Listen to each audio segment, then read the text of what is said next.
The clock radio blinked 12:17 a.m., its digital glow slicing through the darkness of our bedroom. I pretended to be asleep, my back to the door, but every fiber of my being was screaming. I'd been lying there for hours, replaying the same gut-wrenching scene in my head. The image of her car pulling into the driveway 10 minutes earlier than usual. 10 minutes earlier than the time she told me she'd be home from her late shift at the hospital.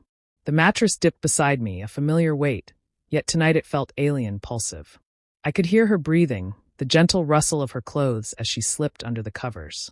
It was a sound I'd once found comforting, the rhythm of our lives intertwined. Now it was the sound of betrayal. I didn't move.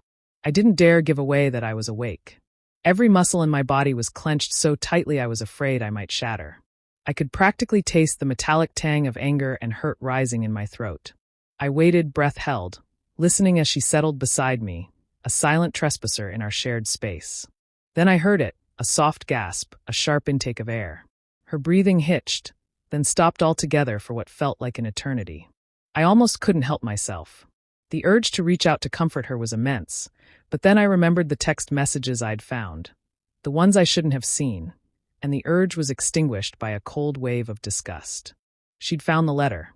I rolled over, forcing myself to look at her. The pale moonlight streaming through the window illuminated her face, her eyes wide with a terror I had never seen. She clutched the single sheet of paper like it was a poisonous snake. Her lips trembled as she began to read the words I'd painstakingly written, each carefully chosen, each laced with the pain she'd inflicted on me.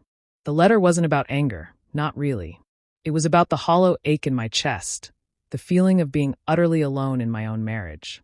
It described the way the light had gone out of our home, replaced by a cold, unfamiliar chill. It spoke of shattered trust, of a future I could no longer envision with her, and it ended with a single devastating sentence.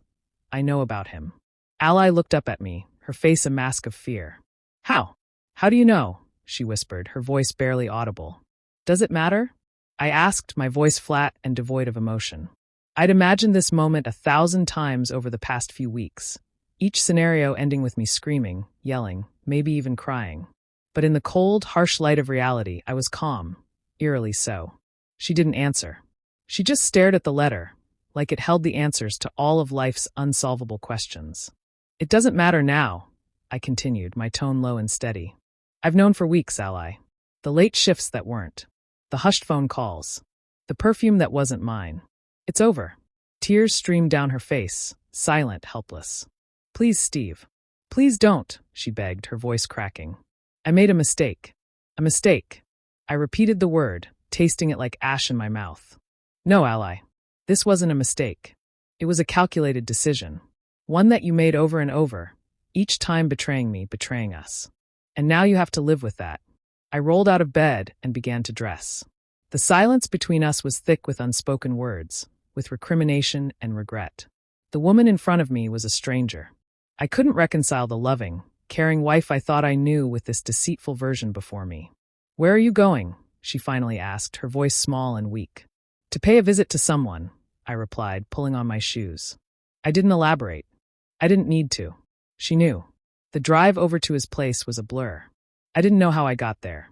Every mile was a knife twist, every passing car a reminder of the happiness I'd been so carelessly denied. By the time I parked outside his house, my hands were shaking.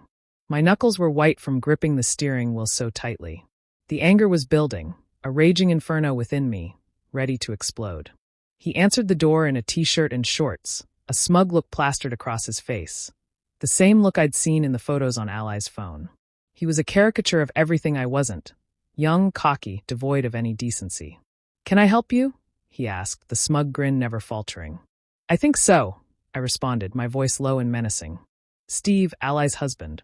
His face went pale, the smugness replaced with a flicker of fear. He tried to slam the door, but I was too quick, jamming my foot in the opening. I pushed my way inside, the raw, animalistic fury I'd been suppressing finally unleashed. You've been sleeping with my wife, I stated, the words a venomous hiss.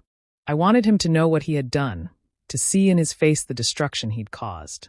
He tried to deny it, stammering and stuttering, but I wasn't listening. I grabbed him by his shirt collar, pulling him close. You think you can just waltz into someone else's life and take what isn't yours? You thought you could get away with it. My voice shook, not with fear, but with rage. I was finally seeing red.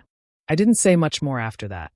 I just let go of all the frustration and anger I'd been harboring and beat him. I beat him until my knuckles were split and bleeding, until he was curled on the floor, whimpering in pain. I didn't care. He deserved it. And in that moment, it felt good. Cathartic, even.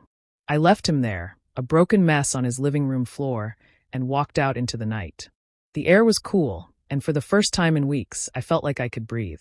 But the fight I'd had did nothing to ease the pain of betrayal. I'd gotten my revenge, but that hadn't fixed anything. The next few weeks were a blur of lawyers, paperwork, and a slow, agonizing dismantling of our life together. Ally moved out. She tried to talk to me, apologize, explain, but I couldn't bear to hear her voice.